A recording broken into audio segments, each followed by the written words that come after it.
A coluna Meninas Ouri dessa semana fala da biografia do Chacrinha, escrita pelo Denilson Monteiro e publicada em 2014.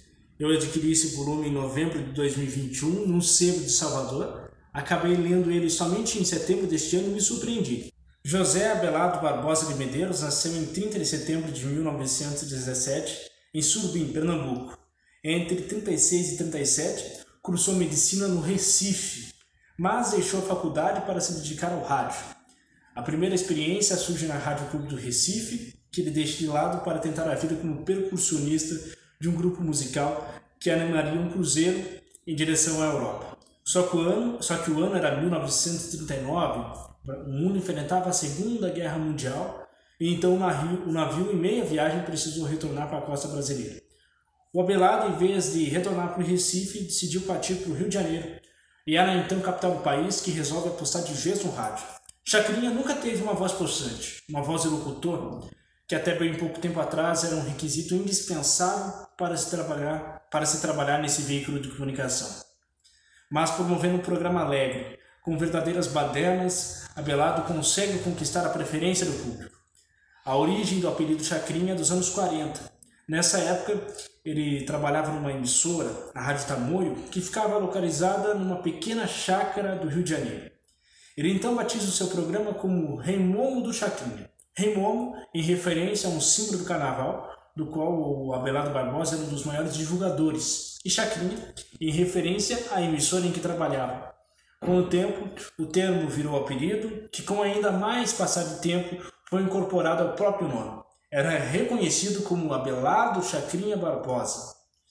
Ainda no rádio, ele estreia aquele que se tornaria o principal produto de toda a sua carreira, o Cassino da Chacrinha, que anos depois seria inclusive levado para a televisão. Essa criação veio na época em que as casas de jogos de azar ainda funcionavam no Brasil. A ideia consistia num programa com convidados importantes, como os cantores de sucesso do momento, entre eles Orlando Silva e Francisco Alves, simulando estar num cassino, com vedetes, público e, claro, os jogos rolando. Só que não era exatamente isso que acontecia. Na verdade, os próprios convidados do programa não poderiam ser assim considerados, porque o apresentador, na verdade, fazia toda uma descrição de como o artista estava vestido, por exemplo, e em seguida soltava uma gravação de música em disco. Claro que o público dos anos 40 não tinha maneiras de desvendar essa encenação. O próprio cassino não existia.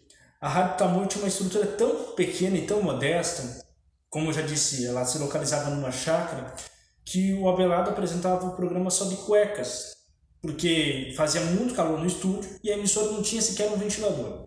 Ocorre que em 1946, o então presidente Eurico Gaspar Dutra proibiu de vez os jogos de azar no Brasil. Isso fez com que todos os cassinos do país sejam fechados. No entanto, o programa da Chacrinha continua no ar com o mesmo formato. Enquanto Abelardo Barbosa conduz a atração, o ouvinte escuta sons de roletas e croupiers.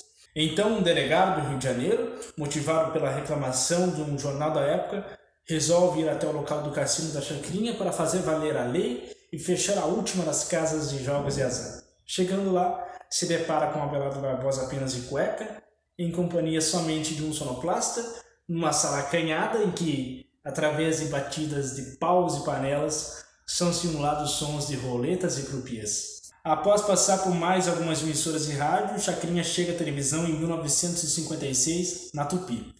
Ao longo dos anos, passou por outras emissoras, como TV Rio, TV Bandeirantes e também TV Excelsior.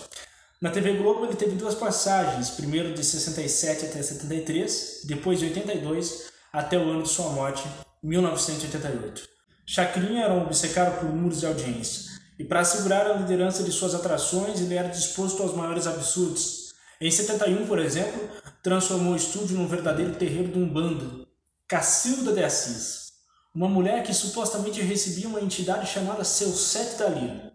Ela era convidada justamente do maior adversário do Chacrinha naquele momento, Flávio Cavalcante, na TV Tupi. Quando soube, o então contratado da Globo fez de tudo até que conseguiu sair na frente e fazer com que a Mãe de Santo fosse primeiro a buzina do Chacrinha, programa que ele apresentava. Nesse dia, contam as testemunhas que Seu Sete da Lira teria se manifestado em pleno horário nobre de domingo, com relatos de que durante o ritual, algumas chacretes, as dançarinas do programa, também receberam santos e precisaram ser retiradas do cenário.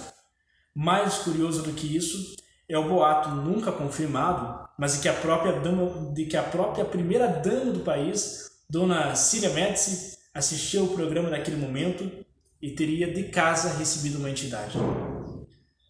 Sensacionalista ou não, o Chacrinha deixou um legado para a televisão brasileira. Quem o conheceu sabe do que eu estou falando e pode, inclusive, descobrir traços novos e fascinantes da vida dessa importante figura através desse livro. Quem não viveu os anos 70, os anos 80, deve dar uma oportunidade para essa biografia, porque a partir dela você vai entender que muitos dos traços que alguns dos principais apresentadores atuais vêm do Chacrinha. Por exemplo, a maneira com que o Silvio Santos chama o seu auditório. Chacrinha já fazia isso desde os anos 50. As atrações apelativas de um programa que é um verdadeiro circo, como o do Ratinho, também pode ser considerado um recorte do Cassino do Chacrinha. Assim como os diversos shows de calouros que continuam a ser feitos, como os programas do Faustão, também podem ser entendidos como uma inspiração no Chacrinha. Pessoal, obrigado a você que acompanhou esse vídeo até aqui. Eu fico por aqui e volto na próxima semana. A você que me acompanhou. Um grande abraço.